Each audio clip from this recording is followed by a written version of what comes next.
Milhares de pessoas gritavam o nome dele, fãs dormiam na porta do hotel, os aeroportos paravam, aonde quer que fosse no planeta, bastava Michael Jackson aparecer por alguns segundos e o caos começava.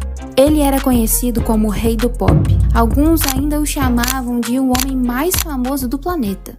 Mas enquanto multidões tentavam chegar um pouco perto dele, Michael escrevia uma música sobre solidão, sobre paranoia, sobre vazio. E quando você entende exatamente o que estava acontecendo na vida dele em 1993, isso deixa de parecer apenas uma música triste e passa a soar mais como um pedido de ajuda. Fica comigo que hoje eu vou te contar sobre uma das músicas mais tristes escritas pelo Michael Jackson.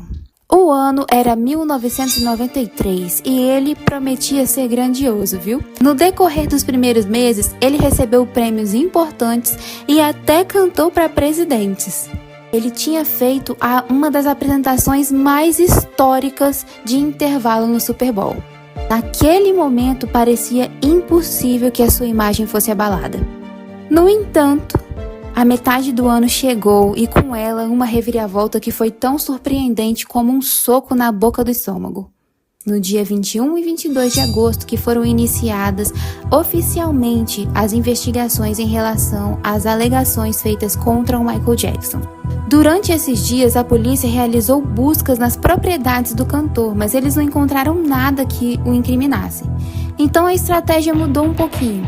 Eles decidiram entrevistar as crianças que costumavam frequentar Neverland. Elas todas disseram a mesma coisa, que elas nunca viram nenhum tipo de conduta inapropriada acontecendo ali.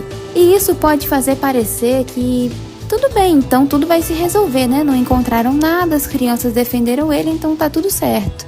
Mas olha, 2 dias apenas se passaram e no dia 24 de agosto, o dia em que se iniciaria a segunda parte da Dangerous Tour, seria o primeiro show dessa nova leva, se tornaram públicas as alegações.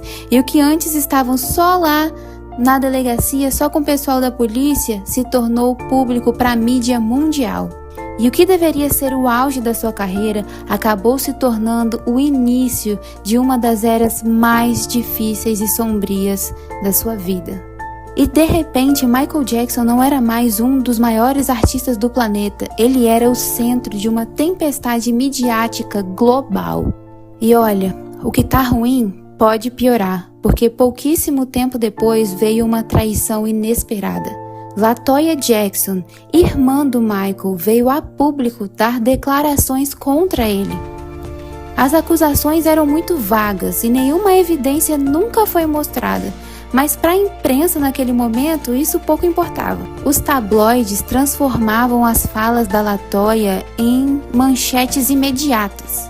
Alguns anos depois, a LaToya viria a público pedir desculpa e dizer que ela estava só sendo manipulada pelo seu marido abusivo na época. Mas em 1993, o estrago já estava feito. Enquanto o mundo inteiro assistia sua vida desmoronar em frente às câmeras, o Michael começava a se isolar cada vez mais. Em setembro, no mês seguinte, Jackson chega a Moscou, na Rússia. Talvez agora você até já saiba de qual música que a gente está falando, né? E ao chegar no país, o contraste que era a sua vida ficou ainda mais evidente. Cada passo seu era registrado. O retratavam como uma figura estranha, perigosa, uma aberração. Mas mesmo assim, uma multidão de fãs continuavam seguindo o cantor pelas ruas da cidade aonde ele ia. Eram milhares de rostos, milhares de vozes, de mãos tentando alcançar e ficar um pouquinho perto, que seja por alguns segundos. Mas, quando voltava para o seu hotel na capital russa, o Michael se via completamente, dolorosamente sozinho. Ele era falado por todos, odiado por muitos, amado por tantos outros. Mas quando estava longe das câmeras e dos flashes, percebia que não era conhecido de verdade por ninguém, que não havia ninguém em quem ele pudesse confiar. And it was just a strange, eerie, lonely time for me. Outside my hotel was just a sea of faces of fans chanting and screaming, but I was inside my room and I felt so all alone, like I was like the last person on the planet. E foi então que, nas palavras do próprio artista, a música Stranger in Moscow veio até ele. Por volta das 10 horas da manhã, Michael ligou para Brad Buxer, que era um compositor musical e que também trabalhava com ele sendo diretor musical nas suas turnês. E foi justamente nessa época que o Michael tinha fechado uma parceria com a Sega, que eu não sei se é assim que pronuncia ou se é Sega, mas ele tinha feito essa parceria para fazer parte da trilha sonora do novo jogo do Sonic que iria lançar. E ele pediu justamente ao Brad Buxer que compusesse algumas músicas para entrar nessa trilha sonora aí. Quando o Michael chamou o Brad até o seu quarto de hotel, o tecladista pensou que o cara só queria saber de como que estava indo o projeto do Sonic. Mas quando ele chegou lá, ele se deparou com um Michael visivelmente triste e deprimido. O rei do pop falou mesmo que não queria ouvir nada daquilo, nada a ver com Sonic, mas pediu que Brad tocasse alguma coisa no piano que tinha ali no quarto do hotel. Qualquer coisa. E assim, Brad conta que ele tentou, ele fez várias tentativas com melodias diferentes. Inclusive, dentro dessas tentativas estavam os acordes de uma das musiquinhas que ele tinha feito para Sonic. Mas ele tocou esses acordes de uma forma muito diferente. Não de uma forma caricata ou que pareça com o que a gente vê nos jogos por aí, mas sim de uma forma mais lenta, eu imagino, um pouco mais melancólica. Michael escutou aqueles acordes com muita atenção e gostou. E foi assim que, de 10 da manhã ao meio-dia, Stranger in Moscow foi escrita. Uma música que é honesta, crua, vulnerável e que é linda também, tanto no seu instrumental quanto na sua letra. É uma letra que expressa tão bem a sensação de dor, de vazio, de solidão, mas que ao mesmo tempo transmite uma sensação de esperança de que um dia as coisas seriam um pouco diferentes. Nos primeiros versos, Jackson escreve como que foi o tranco da reviravolta que aconteceu na sua vida. Uma súbita e repentina queda da graça. Os dias ensolarados parecem distantes.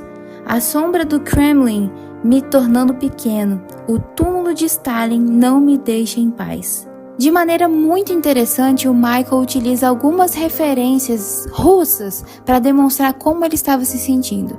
Em um momento, ele é uma das pessoas mais amadas do mundo, visto como alguém grande, uma lenda viva.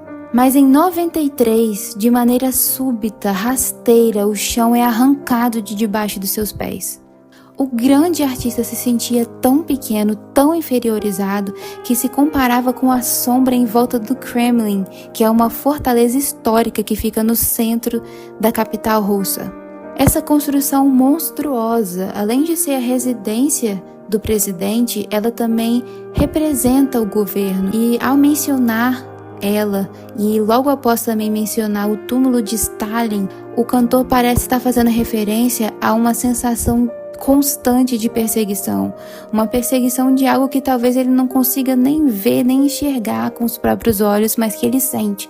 Afinal, o Stalin já não está vivo há muito tempo mais, mas ele diz que o túmulo de Stalin não o deixa em paz. É como se fosse algo sistemático, algo muito maior do que uma só pessoa o seguindo na rua. O sentimento de uma perseguição que parecia não ser individual, de uma pessoa só, mas de todo um sistema. Aqui abandonado em minha fama, um Armagedon na mente. A KGB estava me perseguindo. Peguem o meu nome e só me deixem em paz.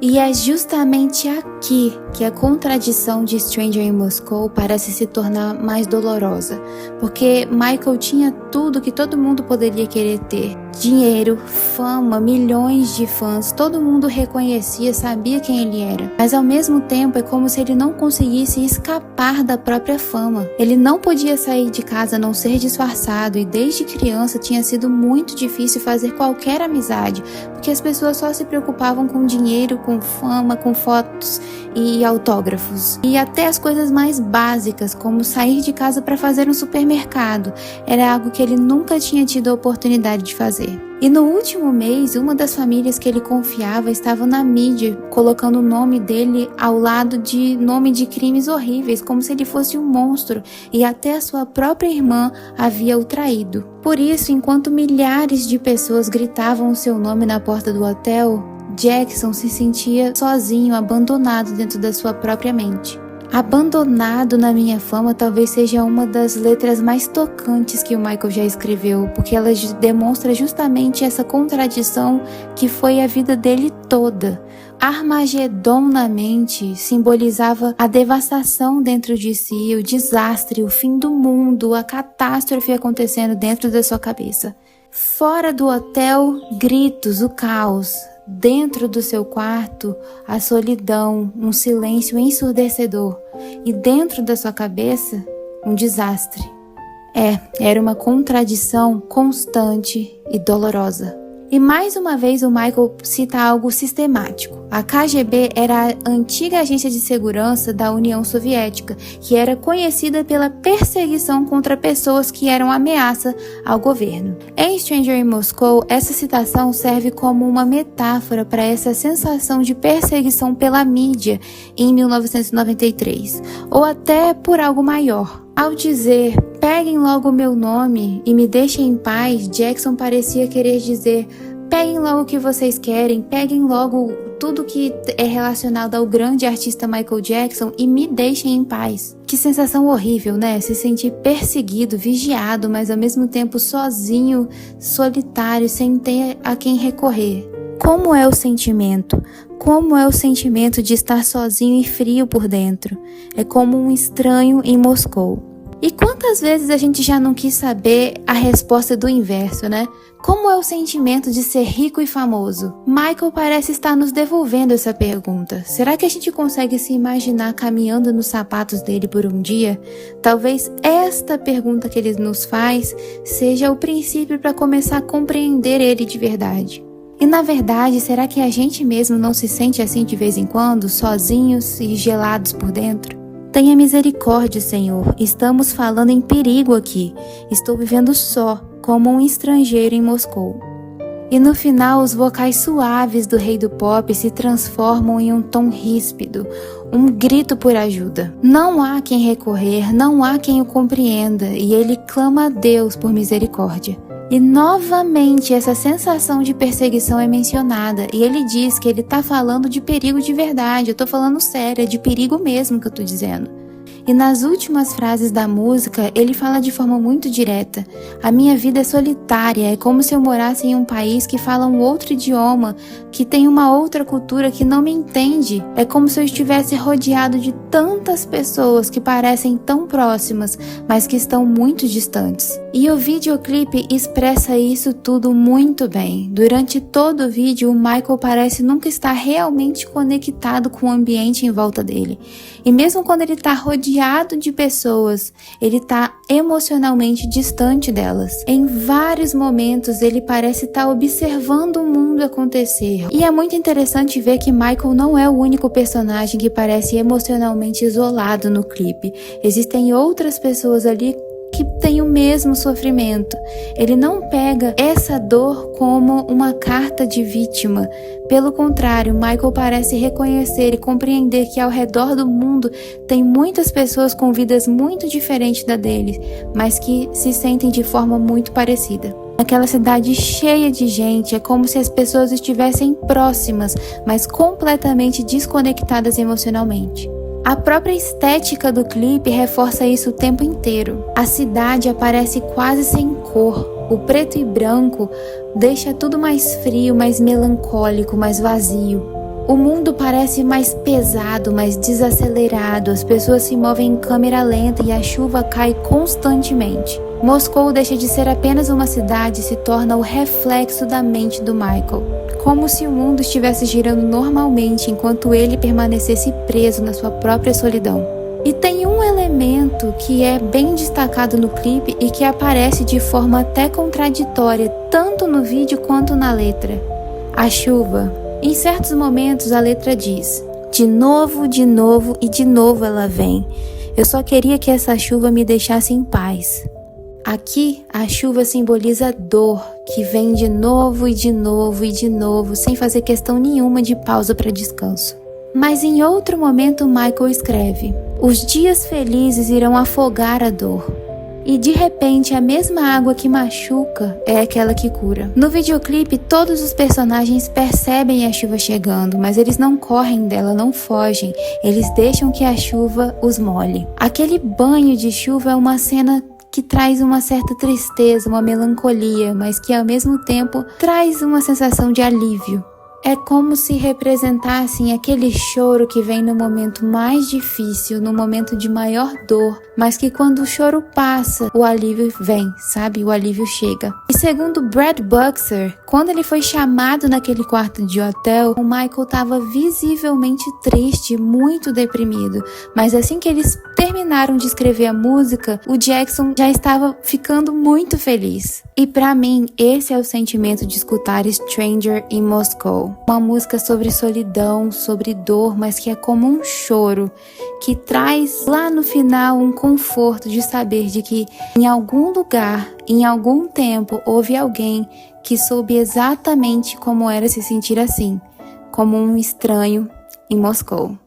E aí, o que você achou do vídeo? Me conta aqui nos comentários agora, porque eu vou ler agora. O que você achou? Você já conhecia Stranger in Moscow? Você já ouviu Stranger in Moscow? Se não ouviu, vai ouvir agora, porque você tá perdendo tempo, meu amor. Vai agora. Agora, escreve aí Stranger in Moscow ou vai na descrição que eu vou deixar o link pra você, porque vale a pena. É um musicão, tá bom? E não se esquece de deixar o like aqui para incentivar. Se inscreve no meu canal, por gentileza, para você acompanhar os próximos vídeos que vem aí. E não se esqueça de apoiar os youtubers pequenos da sua cidade. Apoie criadores pequenos da sua cidade. E de que cidade que eu sou? Da sua cidade, meu amor. Pode se inscrever aí, viu? Um beijo.